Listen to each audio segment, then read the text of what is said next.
Welcome to the Learning Pines YouTube. We hope this video helps.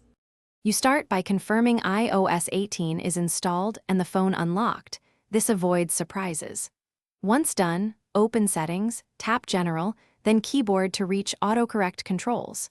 Make sure you back up any custom text replacements or third-party keyboard apps before changing defaults. You'll need access to text replacement and keyboard list. If you use multiple keyboards, note their order now. These steps prepare you so changes apply predictably, and you won't lose personalized shortcuts or third-party settings. Now you adjust the core behaviors.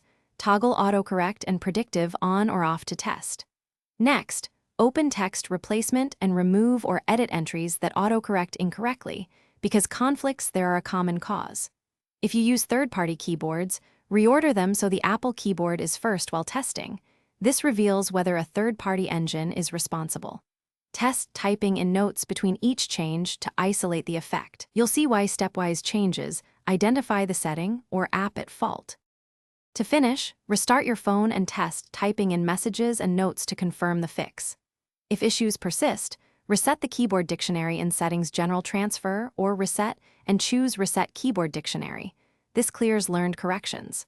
Update or reinstall any third-party keyboards and ensure iOS 18 updates are applied. If autocorrect still misbehaves, enable and disable the feature one more time. As a troubleshooting tip, resetting the keyboard dictionary usually resolves stubborn learned word errors. Thanks for watching. Consider subscribing if we helped you.